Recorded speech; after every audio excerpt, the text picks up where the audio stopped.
O teu trabalho. Por mais insignificante, valoriza o teu trabalho. Nenhuma obra nasce acabada. Se valorizares o teu esforço, será valorizado por ele. Toda tarefa no bem é importante e indispensável. Aperfeiçoando o que faz, o homem se aperfeiçoa. Toda ação repercute. Através do que fazes, influencia os que vivem à tua volta. O teu trabalho é a tua identidade, fornecendo notícias de tua realidade profunda. Humilde filete d'água tem graciosidade que o mar não possui. Débil flor do campo pode causar inveja aos mais bem cuidados jardins. Alegra-te no que fazes. Quem não se realiza no que faz é infeliz.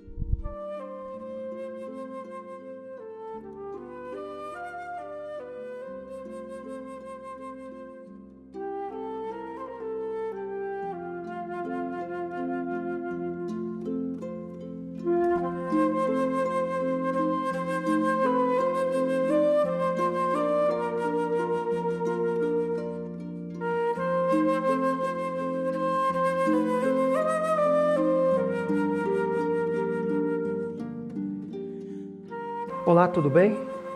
Mais uma palestra do Júlio de Abreu Filho.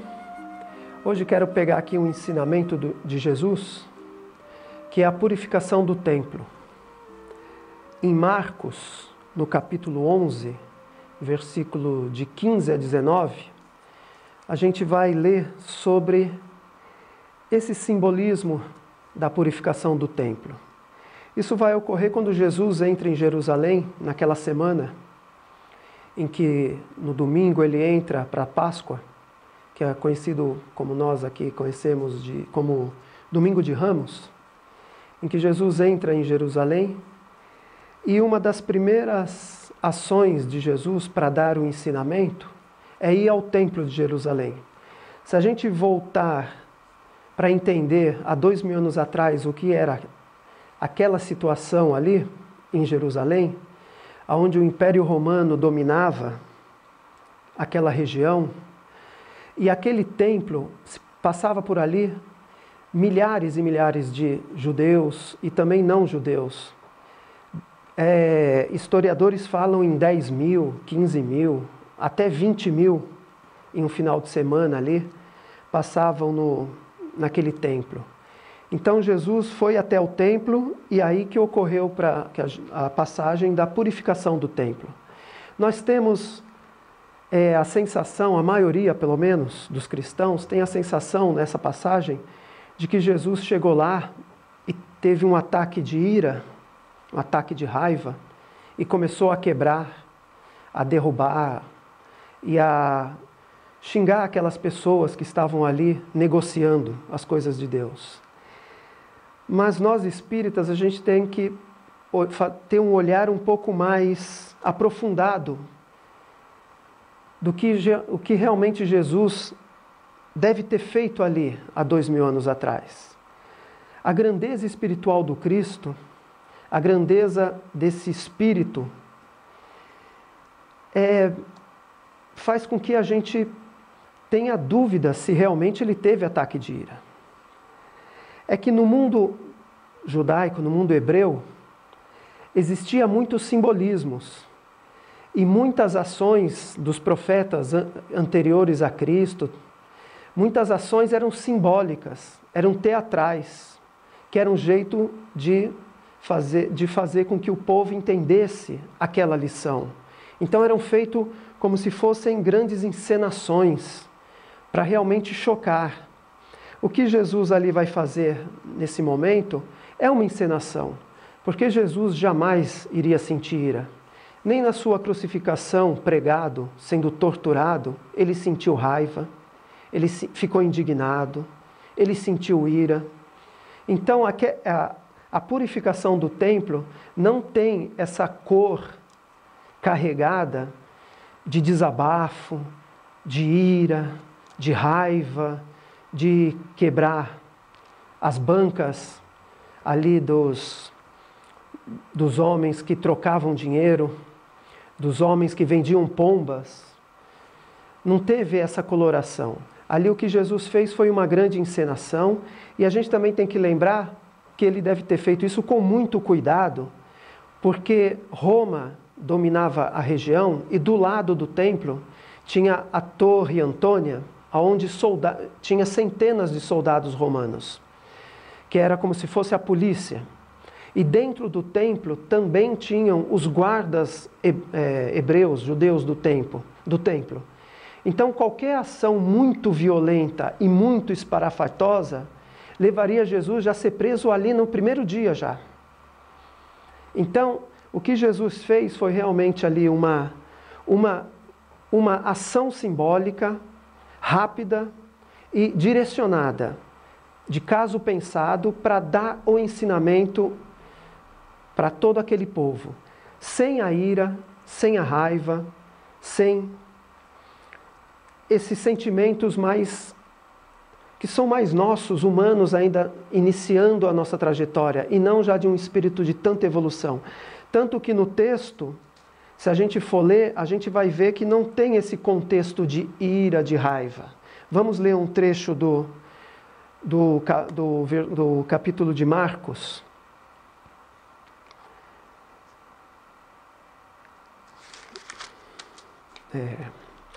Chegaram então a Jerusalém.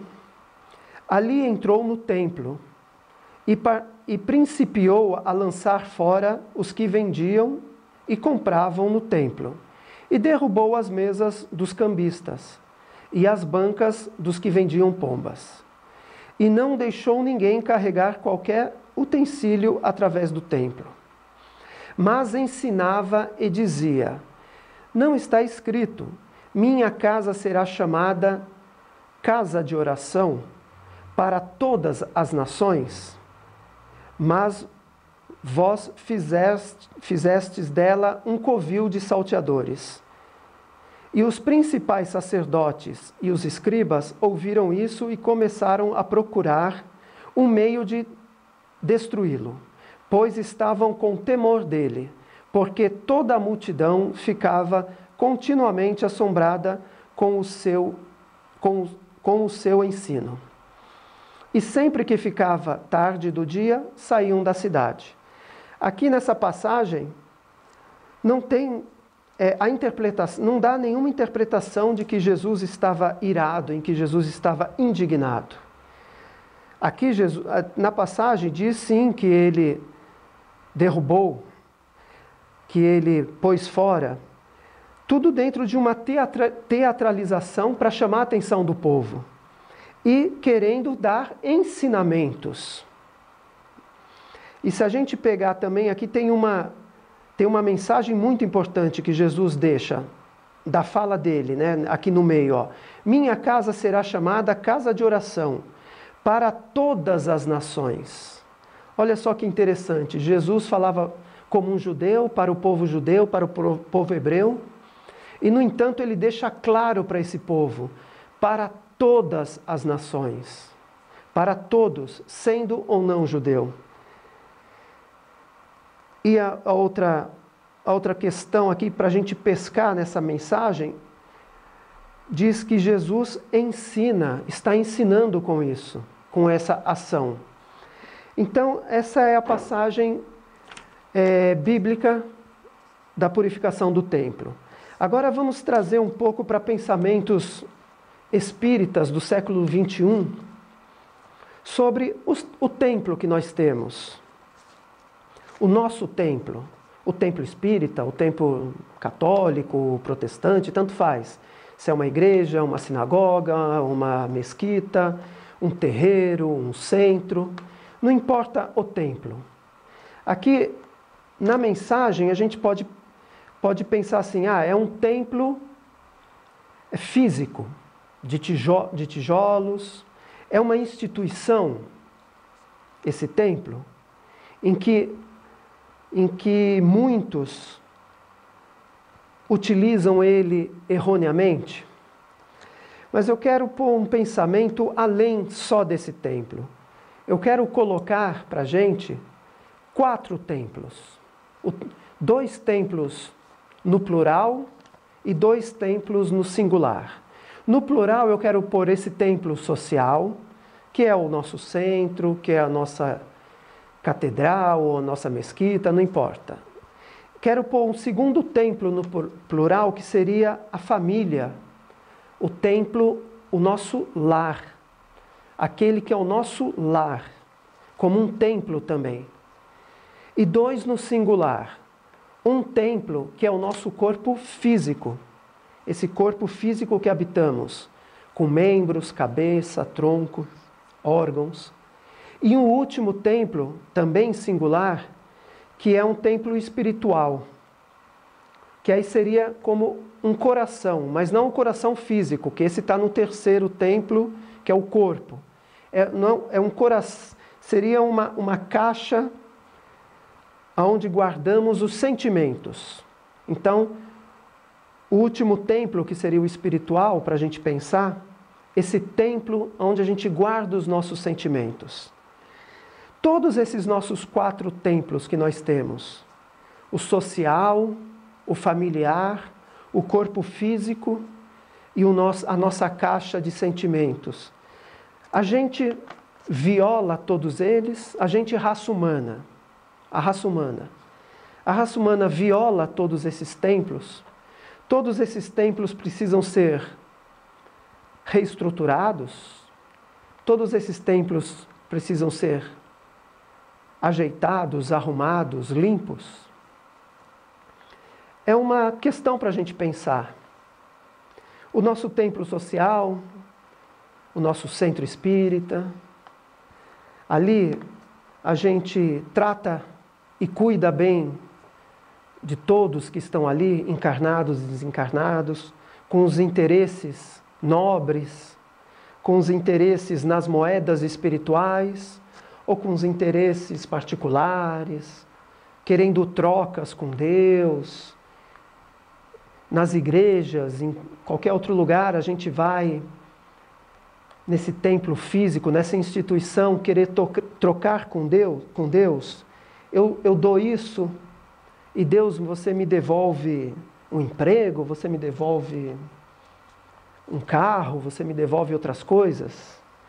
Na nossa família, o nosso outro templo, ainda em comunidade, a gente trata bem esse templo, a gente abandona nossas famílias, a gente abandona os nossos filhos para uma babá, para um empregado, ou simplesmente abandona, não fala com eles porque estamos ocupados, ou abandona o cônjuge, ou não abandona, ou sufoca o filho, ou sufoca o cônjuge.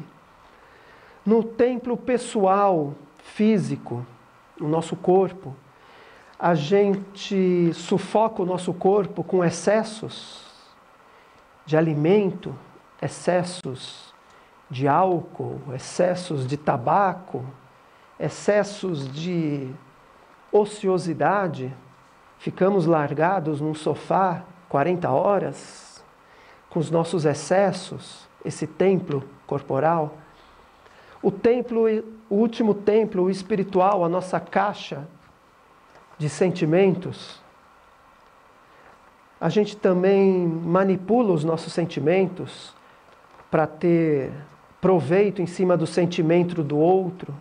A gente se subjuga com os nossos sentimentos, nos achando inferiores ou superiores. Então, esses nossos templos todos, eles também precisam de faxina? Eles também precisam de purificação? Ou é só aquele templo físico de tijolo, aquela instituição, aquela sinagoga onde Jesus entrou ali e quis limpar aquele templo dos vendilhões, dos que negociavam com Deus? É só esse templo exterior e físico? Como espíritas, vamos pensar em todos esses templos que nós temos, em todas essas casas que moramos, em que habitamos e coabitamos. As que habitamos sozinhos, que é o nosso próprio sentimento íntimo do nosso espírito, o nosso corpo físico, e o que habitamos com outros. Primeiramente a família, o núcleo familiar, depois a família um pouco maior, tio, primos, avós, e depois a família grande, que é já da nação, de um país, e a família universal do planeta, a família encarnada e a família desencarnada, que aí são bilhões de encarnados e mais bilhões de desencarnados. Como que a gente lida com os nossos templos? A gente está fazendo a nossa limpeza, a gente pegou o exemplo do Cristo ali, de aprender a não vender as coisas de Deus, aprendemos ali a não negociar o que é divino em nós, o que é divino que está fora de nós, que é todo o universo e o que sustenta o universo. A gente procura esse equilíbrio. Então, essa passagem da purificação do templo, passado já 2000 anos, a gente pode sair do simples exercício de purificar um templo físico exterior, de um Jesus com raiva, um Jesus humanizado, né? Um Jesus trazido assim para baixo na nossa régua, aonde a gente mede ele na nossa régua, e aí Jesus vai sentir uma raiva, vai sentir ira, e vai querer quebrar as coisas e chutar as coisas, e empurrar e amaldiçoar. Aí se a gente for em Kardec já explica em um capítulo lá do o Evangelho segundo o Espiritismo, a moral estranha. Kardec traz nesse capítulo da moral estranha ensinamentos do Cristo que, se a gente levar ao pé da letra e colocar Jesus na nossa régua, medir ele na nossa régua, aí fica muito estranho para a gente entender. Entender coisas como eu não vim trazer a paz e sim a espada, ou então como a purificação do templo, em que Jesus derruba as mesas e põe para fora e põe para correr e fica com raiva dos vendilhões. Se a gente busca um entendimento maior do Cristo, busca o entendimento de toda a programação de Jesus, tudo que os profetas anterior a Jesus já faziam nas Escrituras do Velho Testamento, em que eles já faziam ações teatrais para poder chamar a atenção, para que ficasse gravado na memória da população aquela ação, aquele momento em que o povo parava para ver e parava para pensar naquilo. Então a gente vai entender que a purificação do templo foi um ensinamento do Cristo deixado ali para a gente levar, para a gente elevar os nossos entendimentos às alturas e não ficar preso à matéria de um templo de cimento, de uma instituição, e sim levar esse entendimento para todos os templos que nós habitamos. Os nossos castelos interiores, como diria Teresa de Ávila, num livro que ela tem, que é o Castelo Interior, em que que é dividido em 7 camadas esse castelo, e que Deus habita no último castelo. E esse castelo somos nós. É o nosso corpo físico e vai entrando dentro de nós. E Deus habita o último quarto, o último dormitório. E lá está Deus. Então Teresa de Ávila coloca que Deus está lá dentro da gente, no último cômodo da gente.